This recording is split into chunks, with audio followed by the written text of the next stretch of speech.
सबसे बड़ी बात यह है कि जो आप लोगों ने जो गीता पढ़ा और गीता पढ़ने के बाद जो आप लोगों ने योग दर्शन पढ़ा है, तो गीता में आप लोगों ने केवल पढ़ा था कि ईश्वर, जीवात्मा और प्रकृति। अभी उसी की चर्चा हुई थी। किरण जी ने अभी उसके बारे में पूछा, तो अभी यो कबीरदास के क्लास में जो अभी उसी की चर्चा हुई।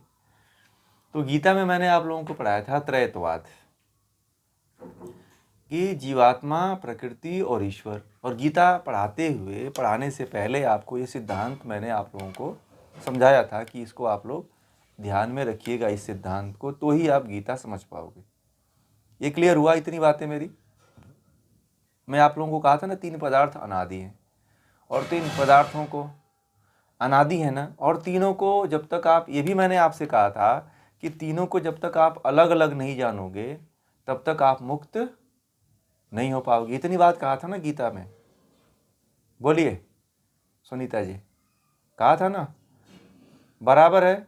तो वही, अब इतना जब आपको बराबर हो गया तो वही बात मैंने वहाँ तो कह दिया। अब मेरा कर्तव्य बनता था कि अब आपको अलग करके दिखाएं इन तीनों को। तो वही अलग करने के लिए मैंने योग दर्शन शुरू किया। ठीक है, मैंने वही उसी को अलग करने के लिए फिर मैं आप लोगों को योग दर्शन शुरू किया। तो वही तो अलग कर रहा हूँ मैं, कुछ इसमें नया तो मैं कर ही नहीं रहा हूँ, और आपको इसमें जड़ भी नहीं बना रहा हूँ। वही तो जो मैंने कहा है अपनी बातों को, मैं वही अलग कर रहा हूँ। मैंने कहा था कि जीवात्मा को प्रकृति से अलग करो।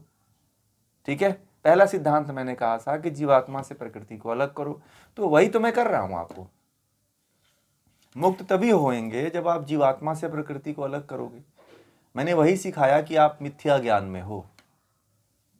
आपको क्या है? उल्टा ज्ञान है, मिथ्या ज्ञान है कि आप शरीर हो।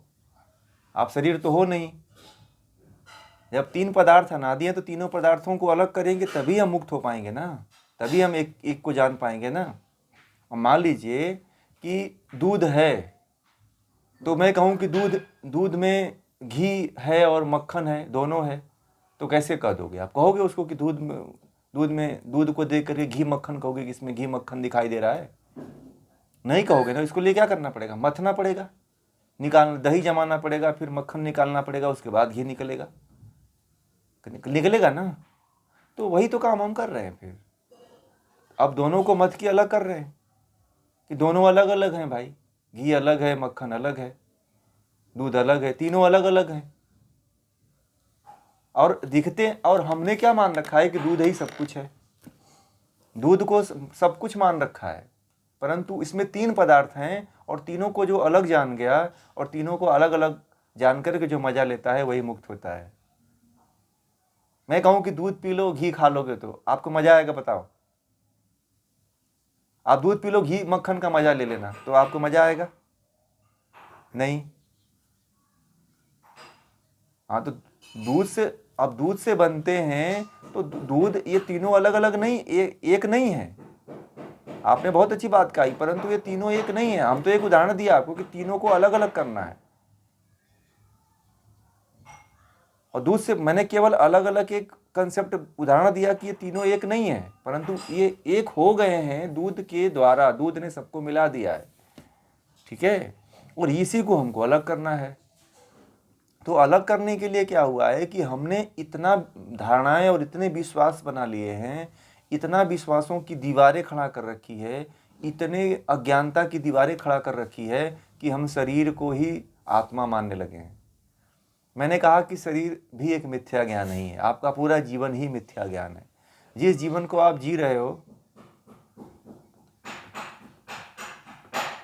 हाँ, मक्खन का स्वरूप अलग है, अलग है, अलग अलग है। ठीक है, परंतु ये मत कहना कि वो दूध है, सब मिलाकर घी और मक्खन है, दूध है, नहीं, स्वरूप बदल गया। तो इसमें क्या होता है, इसमें क्या होता है कि सब तीनों पदार्थ अलग अलग हैं, और जब तीनों को आप अलग कर देते हो तब कहते हो कि ये घी है, तब कहते हो कि ये मक्खन है, तब कहते हो कि ये दूध है। ठीक है, जब तक आप तीनों को अलग अलग नहीं निकालोगे और तब तक अलग अलग करके नहीं देखोगे या जानोगे, तब तक आप नहीं जान पाओगे, तब तक आप मुक्त नहीं हो पाओगे। यही तो कर रहे हैं योग दर्शन में, वही तो सिखा रहे हैं। फिर जड़ इसमें होने की क्या बात है। मैंने कहा कि ये जो जीवन है, जिस जीवन को आप जी रहे हो, तो ये जड़ ही तो है। मैंने नहीं कहा कि घर छोड़ के भाग जाना, मैंने ये बस कहा कि जानो आप कि ये जो जीवन है वो जड़ ही है। ये जो जीवन है एक दिन नष्ट होने वाला है, जिसको आप बहुत समय दे करके, बहुत कीमती अपना जीवन दे करके जी रहे हो। ठीक है, जो अपना बहुत कीमती से कीमती समय दे करके इसमें आप जो जीवन को जिए चले जा रहे हो, परिवार को बसाते हो, घर को बसाते हो, बाल बच्चों को पढ़ाते हो, लिखाते हो, परंतु एक दिन मर जाते हो। जिसके लिए पूरा जीवन लगा दिया, उसके लगाने के बाद आपको मिला क्या? ये आपका क्या था? भ्रम था। आपने सोचा कि मैं नौकरी कर लूँगा, शादी कर लूँगा, बच्चे पैदा कर लूँगा, बच्चों की शादी कर लूँगा, बच्चों के बच्चों का शादी कर लूँगा तो मुझे सुख मिलेगा। परंतु कहीं सुख मिला? बताओ,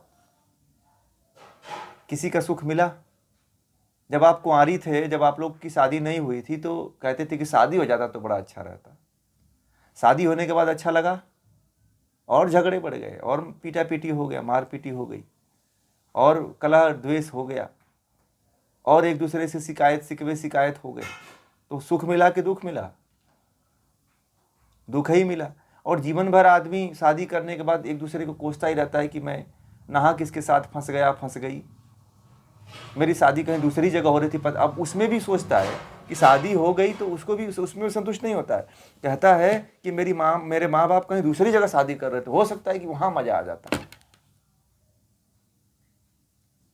और कुछ लोग तो ऐसे भी होते हैं जो कहते हैं कि रुको अब इसको छोड़ के दूसरी शादी करेंगे, तो लोग दूसरी शादी करते हैं, तो फिर उनको वहां पे भी दुख भोगना पड़ता है, कहीं पे भी सुख नहीं मिलता है।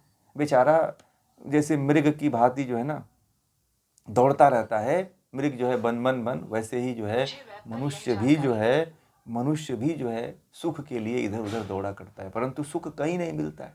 हर जगह क्या मिलता है? दुख ही मिलता है। मनुष्य, एक बात पूरा क्लियर कर लेने दीजिए, मनुष्य एक ऐसा प्राणी है कि जो बिना कुछ प्राप्त किए, बिना कुछ समझे पागलों की भांति दौड़ रहा है। यही तो अज्ञानता है, यही तो मिथ्या ज्ञान है, और यही तो समझना है। यही तो मिथ्या ज्ञान, आप भ्रम पाले हुए हो कि ये जो जीवन आप जी रहे हो ये बड़ा सुखमय है, और इसको जी करके, इसमें आप फंस करके पूरे अपने जीवन को बर्बाद कर रहे हो। और हमारा परमात्मा ने हमें क्या लक्ष्य दे रखा है? मुक्त होना। जीवन का परम लक्ष्य क्या है? मुक्ति। आप मुक्ति को छोड़ करके संसार में आप जो सुख ढूंढने का प्रयास करते हो कि संसार में हम चलो घर बसा लेंगे, बाल बच्चे पैदा कर लेंगे। जिनके 100 पुत्र थे, क्या वो सुख से रह पाए? रावण के कहते थे कि 1 लाख, राम कबीरदास जी कहते हैं कि 1 लाख पुत्र 1.25 लाख नाती, ता रावण कर दिया न बाती। रावण के 1 लाख पुत्र और 1.25 लाख नाती थे। ठीक है, परंतु क्या रावण सुख पाया? बताओ, उससे बड़ा परिवार किसी का नहीं था। कौरवों के 100, धृतराष्ट्र के 100 पुत्र थे। 100 पुत्र में क्या 100 पुत्र पैदा करने के बाद धृतराष्ट्र सुखी से रहे? नहीं रहे। तो आप बताओ, ये जीवन क्या है? फिर भ्रम ही तो है, ये मिथ्या ज्ञान ही तो है। मिथ्या है कि नहीं है? तो यही तो पकड़ना है। ये पूरा जीवन ही, मैंने कहा कि 98% जीवन पूरा मिथ्या ज्ञान ही है।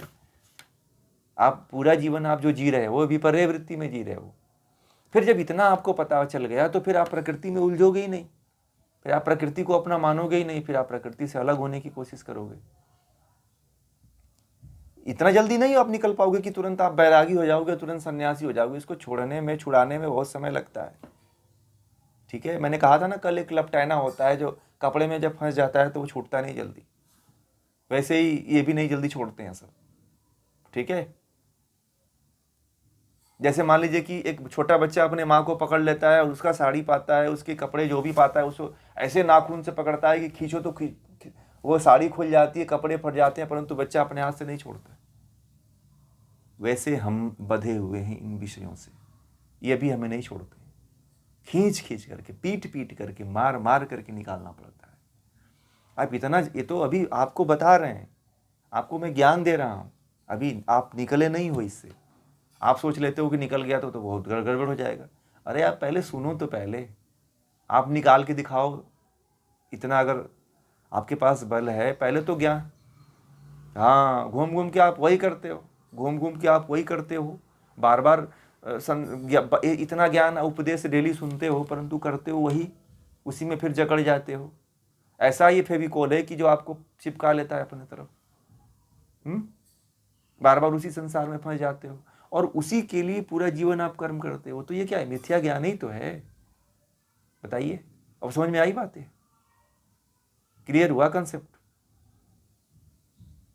बोलिए सीमा जी।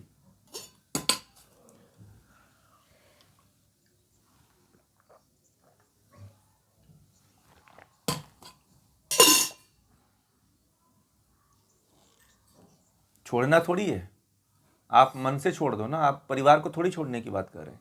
कबीरदास जी के भी तो बच्चे थे, उन्होंने परिवार थोड़ी छोड़ा था। आप भगवान श्री कृष्ण के भी तो तीन रानियां थीं और उनके भी तो बच्चे थे, उन्होंने घर थोड़ी छोड़ा था। राजा जनक राजा थे, उन्होंने राज थोड़ी छोड़ा था। मन से आप छोड़ दो। आप, हाँ, परिवार में रहते हुए भी आप उसमें लिप्त मत हो। गीता में आपको यही पढ़ाया गया ना कि आप सब कुछ करते हुए निर्लिप्त हो जाओ। गीता अगर कंसेप्ट याद है आपको, तो परिवार में रहते हुए भी ही मुक्त होना है ना। तो आपके भीतर ये सब जकड़ा हुआ है, आप जकड़े हुए हो। गीता इसीलिए तो पढ़ाई गई। हाँ, परिवार में अलिप्त हो जा, परिवार से भी अलिप्त हो रहना है। परिवार में रहो परंतु पता ही नहीं चले कि आप रह रहे हो। ऐसे रहो आप कि किसी से मोह न हो, किसी से आसक्ति न हो, किसी से कामना न हो, किसी से जो है आपकी लगाव न हो। ऐसे रहो कि आप यदि परिवार में रह रहे हो, परिवार का कोई छूट जाए या आप परिवार से छूट जाए तो किसी तरह का परवाह न हो। बस जीवन ऐसे ही जियो। आप ये मानो कि ये तो एक रंग नाटक है, नाटक कंपनी ज्वाइन किया हूँ मैं और नाटक कंपनी में अपना रोल अदा करके पैसे लेके निकल जाना है। पैसा क्या है? कर्म है। अब जैसे हीरो क्या करता है, जो हीरो हीरोइन होते हैं उनको अपना रोल बता दिया जाता है, इतने समय का रोल होता है, वो अपना डायलॉग बोलता है, पैसा लेता है, चला जाता है। और बाकी की कहानी और शूटिंग करना, उसको रील में एक करना, उसको डब करना, इकट्ठा करना, म्यूजिक डालना, फिर ये डायरेक्टर का काम रहता है। फिर उसको लोगों के सामने फिर शूटिंग एक करके फिल्म को, सारे रील को कलेक्ट करके एक करके फिर फिल्म बनाता है 2-2.5 घंटे का, फिर देखते हो आप उसी को। परंतु जो 10 मिनट का रोल किया उसको थोड़ी पता होता है कि कहानी ये होगी। उसको तो कुछ पता ही नहीं होता है कि कहानी ये भी हो सकती थी। ऐसे ही परिवार में जियो आप, परिवार के साथ ऐसे ही जियो आप कि आप एक रोल अदा कर रहे हो। रंगमंच मैंने बात तो किया था कि ये जहाँ भी आप जी रहे हो, ये समझो कि मैं अपना रोल अदा कर रहा हूँ। बस ये मत समझो कि इस रोल का डायरेक्टर और हीरो मैं हूँ। आप ये समझोगे कि मैं इस परिवार का मुखिया हूँ, मैं ही सब कर रहा हूँ, तो फिर फंस जाओगे आप। आपने बच्चा पैदा किया है तो आप सोच रहे हो कि मैं ये सब कर रहा हूँ, मैं इसको पढ़ा रहा हूँ, मैं इसको लिखा रहा हूँ, मैं इसका पालन पोषण कर रहा हूँ, तो ये भी मिथ्या ज्ञान है। ठीक है, आप कुछ नहीं कर रहे हो। ये करने वाला कौन है? ईश्वर है। और आप सोचते हो कि ये सब मैं कर रहा हूँ। यही क्या है? भ्रम है। पुरुष पैसा कमाता है और परिवार में लाता है और खर्च करता है तो बड़ा अहंकार दिखाता है कि मैं कर रहा हूँ, परंतु वो करता ही नहीं। वो सारा का सारा काम जो है ईश्वर के द्वारा होता है। जब आप लोग उपनिषद पढ़ोगे तो पता चलेगा कि कहाँ से परमात्मा कार्य करता है। और जो आप कहते हो कि ये मैंने किया है और मेरे द्वारा हुआ है, तो आप भ्रम में हो। यही सबसे बड़ा मिथ्या ज्ञान है। इसी को मिथ्या ज्ञान कहते हैं। कर सब परमात्मा रहा है, आपको बस फ्रंट में ला के खड़ा कर। जैसे कि बड़ी बड़ी कंपनियां हैं, जैसे ठेले वाले हैं, तो देखो आप पुणे में रहते हो आप लोग, तो पुणे में जितने ठेले वाले हैं, क्या ठेले वालों की दुकान होती है वो, कि मकान उसका ठेले वाले का मालिक कोई और होता है? पुणे में 100 ठेले हैं तो 100 ठेलों के कोई एक मालिक बैठा हुआ है। ठीक है, वो तो लड़कों को लगा रखा है कि भाई मुझे इतना पैसा दे देना और तुम इतना पैसा कमाना। ठीक है, उसका मालिक कोई और है, वो तो लड़कों को लगा रखा है। वैसे ही है, समझ में आ गई बातें?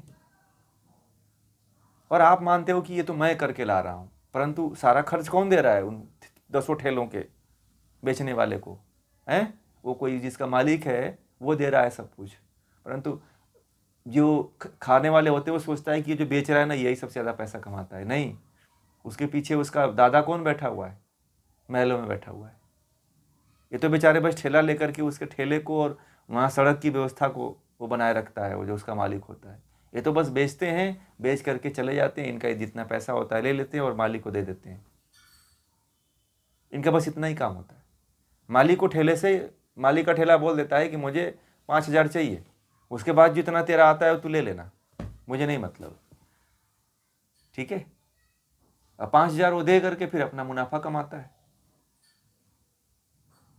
ऐसे ही सब कुछ सामान, कच्चा मटेरियल कौन पहुंचाता है? सब मालिक पहुंचाता है। करता कौन है? फिर मालिक करता है। उसी तरह से ईश्वर हमारे साथ कर रहा है और हम समझते हैं कि ये तो मैं कर रहा हूं। ईश्वर मान लो कहीं नौकरी नहीं लगाता तो क्या आपका पति नौकरी कर पाता? नहीं कर पाता ना वो भी। तो करता कौन? कौन कर रहा है? कहते हैं ना कि करते हो तुम प्रभु जी, मेरा नाम हो रहा है, हैं?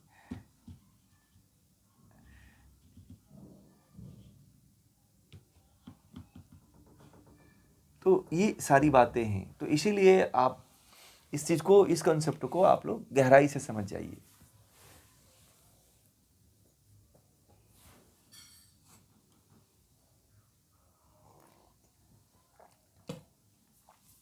कुछ है ही नहीं आपका उसमें, ये भी आपका भ्रम है। आप ये सोचते हो कि जो ज्ञान मेरे पास है वो आपका है, वो ज्ञान है ही नहीं है। मैं तो ईश्वर द्वारा ज्ञान दिया हुआ है।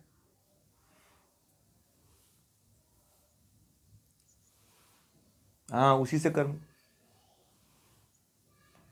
वो आपका भी नहीं हुआ। यह भी भ्रम आप पाल रखे हो कि यही। अब कुछ लोग जो है ना, जो ज्ञान रहता है, तो देखो जितना बड़ा विद्वान होता है वो ज्ञान लेकर के भी अहंकार नहीं करता है, क्योंकि वो जानता है कि ये मेरा ज्ञान नहीं है।